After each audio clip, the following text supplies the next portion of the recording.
Hi all, and welcome to the first in my series of backyard gardening videos.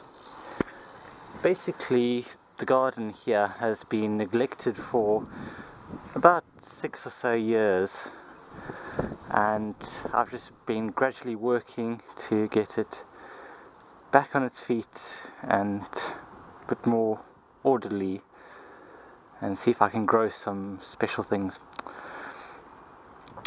So I just really wanted to take you along for a bit of a tour, show you what we've got here and what we plan to do.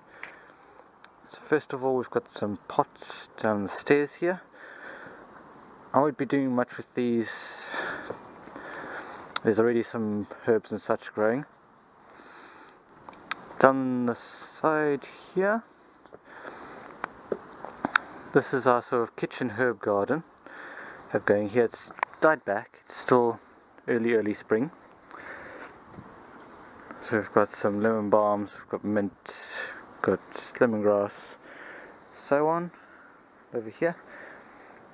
We just managed to salvage this swing set, so we're looking at finding a place to put that up and sorting out the covers and so on. So this is quite a pleasant place to sit in the summer. Sun tends to go and arc across this area, so the northish side of the garden tends to get the most sunlight. So here we've got hazel that I took down. It used to be a very large hazel. We were told it was a dwarf hazel. There was nothing dwarf about it. It was full size. And because it's on this side of the garden, it was blocking out a lot of the light coming across, particularly the light into the conservatory here. So if we wanted to grow anything on the stairs and around here, it really had to go. But as you'll see, we're making good use of everything. So then we have our compost bins, nice and easy, really close to the back door of the kitchen. So we have regular compost. This is kitchen scraps. We do tend to generate a massive amount of that, so fine. Then we've got compost that we've already harvested, waiting to go out into pots or beds. This is our what's it called? Brown compost bin. So a lot of the more woody materials put up in there. Then we're starting up another wood chip pile over there. This is our worm farm. It's basically just a series of buckets up, and we're on our second bucket now, and we're looking to get to the third before we start harvesting the first. Other compost bin, this one's empty. We've got some straw and things that we use to add to the other compost bins, just to provide a bit of carbon. Got some pallets that we managed to salvage. Still haven't decided what we're doing with those. It's a bit of a struggle to get the pallet wood off without it splitting, so we're waiting to see whether we can figure out a way, maybe get a tool for it. I think in the American videos they say a sawzall or something like that will saw through the nails, but we shall see. And we've got quite a big pile of lumber that we recently sourced from a building site near us. They were just going to toss it out, so we thought we'll do something with it. Raised beds, cloches, something. They've got some bamboo stakes left over from way back. The majority of the stuff here we're basically looking to get rid of because siblings have grown up quite a bit and they're no longer outdoors people. We've got, this is the old shed. It's currently in the midst of collapsing, so we'll be looking at getting this taken down and possibly replaced with the big shed down the middle. This was done a couple of years back when we didn't really think about where the sun was in the garden, and so right at the back here we've got a large log pile, so the bits are forearm thickness or so, and thicker. And then we've got our slash pile here. All the bits and branches from taking down the hazel. Basically what I've been doing at the moment is getting the wood chipper out and just chipping it. And that will then go either on the beds or around the flower pots over there. Then moving around, we have the chicken house. We used to have chickens before the terriers behind there got in and killed them all, so that was a bit of a shame. We haven't really had chickens since. The roof's caving in because of the pine needles falling from this tree. The weight of it was just too great and pulled this roofing material in the middle, and it's starting to break through at the bottom. So another project for the summer will likely be to try and build a proper roof for this. Maybe do a slanted wood roof over that way. We still have some roofing felt left over from the last time we did the shed, so we should be able to get that roofed a bit more nicely and fix it up.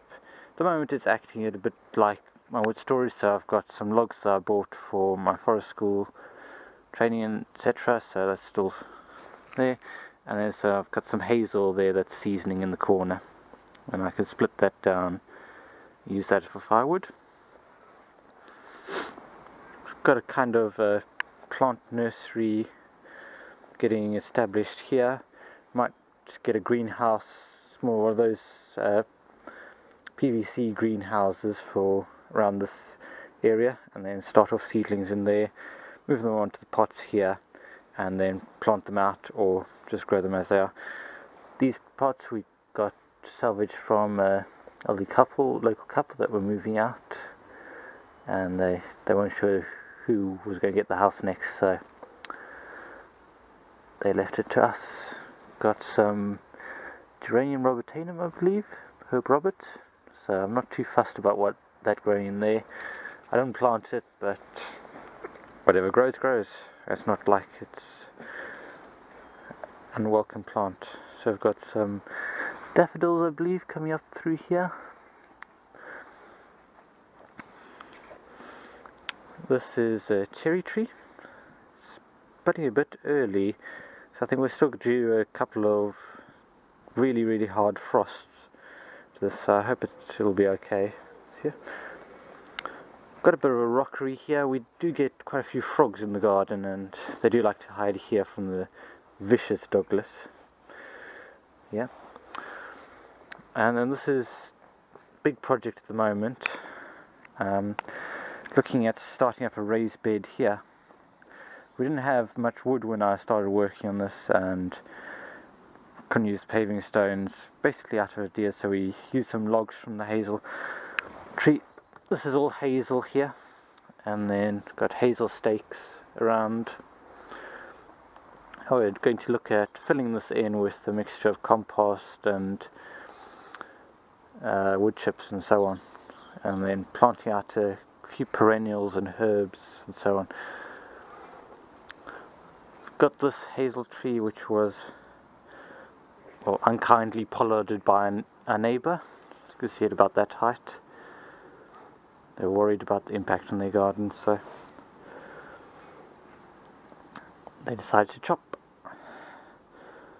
So we never get any hazelnuts from our garden because squirrels tend to get them first.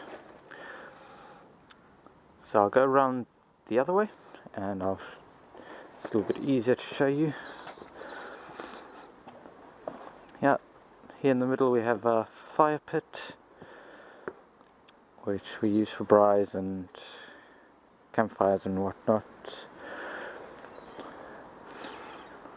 And here we've got a silver birch growing straight out of the middle of our flower bed. We're not quite sure what we're going to do with it yet. It's not shading anything out too badly, but it's not exactly the perfect spot. Another sort of rockery. This looks rather bare and all, but actually all of this is red currant, we've got raspberry, and we've got blackberry around the back. Basically this area here is almost impenetrable when summer comes, and everything starts going into leaf, so we get massive crops of red currant. So not likely to do very much here, except maybe sort of path through the raspberries, and maybe look at making an earth oven on that corner. The long-term plan is to have a decking, what's it called, a shelf of decking just underneath there, running along there, so we can gain access to the platform in the corner and do something with it, whether it's more growing space or earth oven or something else, solar oven, I'm not sure. But anyway, that's my plans for the summer, and it's kind of built on permaculture principles. My mother calls this chaos gardening, where you just pop things in the ground and hope they grow. But we shall see. I know there aren't very many back garden permaculture videos, so looking forward to doing more videos for you, and stay tuned. Thank you very much for watching. Bye.